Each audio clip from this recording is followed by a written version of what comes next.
Hello, here's the news at this hour on Tstv. I am Mobola Badekale. Here are some of the headlines. Fuel scarcity looms as PENGASSAN declares nationwide strike. Oyo Assembly reconsiders council chief suspension.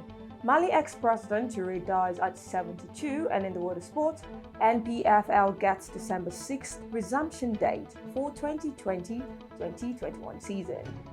And now the news in details. Petroleum and Natural Gas Senior Staff Association of Nigeria, PENGASSAN, has declared a nationwide strike, heightening fears of fuel scarcity in the country. PENGASSAN President Festus Osifo confirmed the union's position during a televised interview with newsmen yesterday. Osifo explained that the industrial action followed the inability of the federal government to address the issues raised by the oil and gas workers, stated that the union had given the government a 7-day ultimatum in a statement issued penultimate mandate to respond to the issues. However, the issues raised by the oil and gas workers were a fallout of the implementation of the Integrated Payroll and Personnel Information System (IPPIS) by the government regarding the payment of salaries, while the union said it did not have any preference for any tool used by the government to pay salaries, adding that workers' remuneration must be paid without any shortfall. The Central Bank of Nigeria (CBN) has opposed the suit seeking to remove the Ajami Arabic inscription on Naira notes. It told the Federal High Court that it would cost the country a colossal sum of money to discard the existing notes and print new ones without Ajami.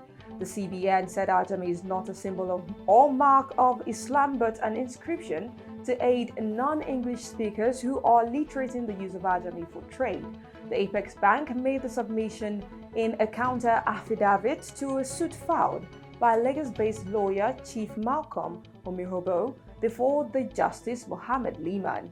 Omirobo argued that the Arabic inscriptions on the Naira notes portray Nigeria as an Islamic state, contrary to the country's constitutional status as a multi-religious state, adding that contended this violates Section 10 and 55 of the Constitution, which makes the country a multi-religious state. Omirobo, however, urged the court to restrain the CBN from further approving, printing, and issuing Naira notes with Arabic inscriptions, bearing in mind that Nigeria is a secular state. Oyo State House of Assembly is set to reconsider the suspension of 13 local government council chairmen and their counterparts in the local council development areas.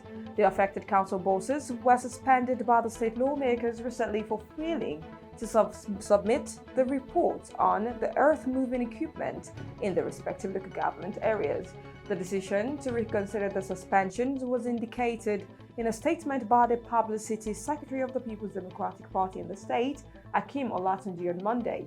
Akim, in a statement, said it was important for every appointed and elected members of the government to imbibe the spirit of discipline and diligence to duty as being championed by Governor Seyi Makinde and the leadership of the House of Assembly under Honorable Adebo Ogudoyin. The Oyo State government has on Monday disclosed that it paid a total of 8 billion naira to 3,783 retirees as gratuity under the state's civil service, judicial service, teaching, non-teaching, as well as the Local Government Service Commission and Primary School up to October 2020. The Commissioner for Establishment and Training, Professor Dawood Shongodoyin, and the Chairman, Local Government Service Commission and Local Government Staff Pensioner Boss Aderemi Ayodele made the disclosure in separate interviews with journalists in Ibadan on Monday. Shongodoyin said the process of writing to go into retirement and getting issued pensions authority certificates as well as being eligible to be paid gratuity, it was foolproof. He added that 1,304 among the retirees that belong to the teaching and non-teaching civil servants and those from Judicial Service Commission had been paid till October with 3.6 billion naira. The news on T-Solid will be back right after this.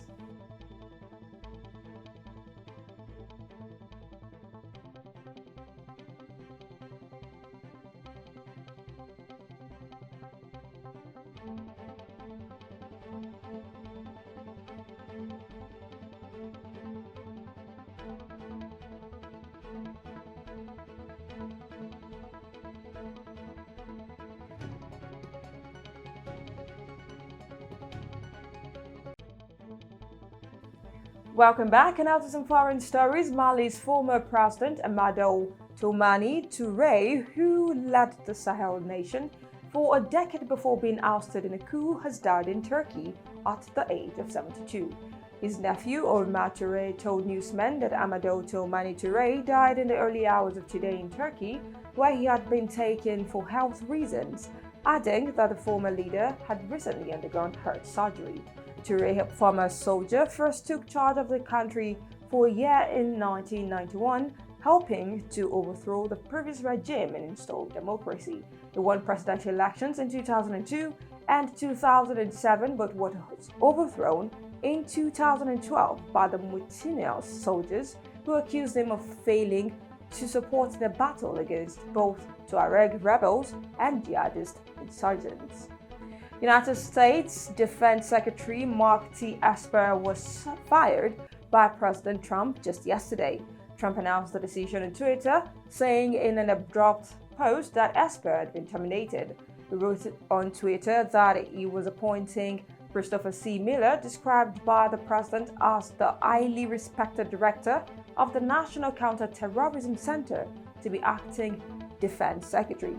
He will be the fourth man to lead the Pentagon under Trump, who made a point of noting that Miller has been approved by the Senate already.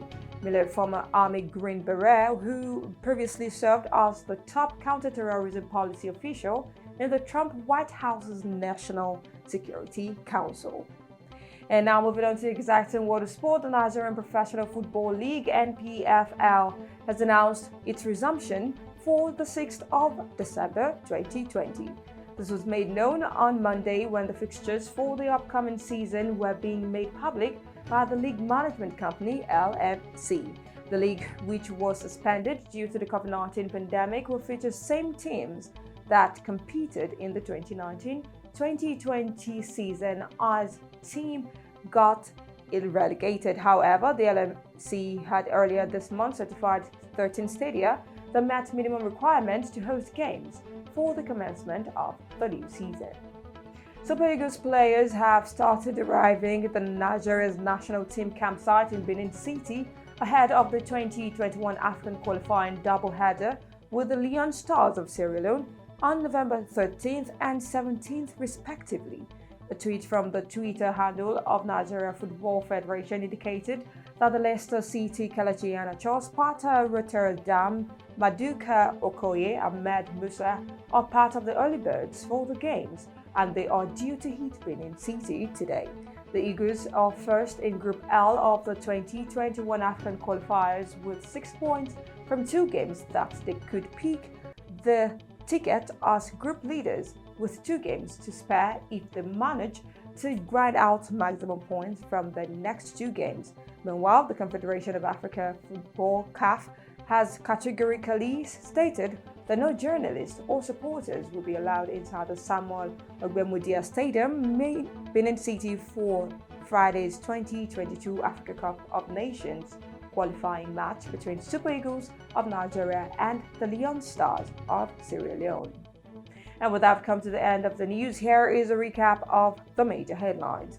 Fuel scarcity looms as PENGASSAN declares nationwide strike. Oyo Assembly reconsiders council chief suspension. Mali ex-president Touré dies at 72. And in the world of sport, you heard NPFL gets December 6th resumption date for 2020-2021 season. Please do not forget to always adapt to COVID-19 safety measures. The news was compiled by Hope GJOKIM, mobile app by Good day, and thank you for watching.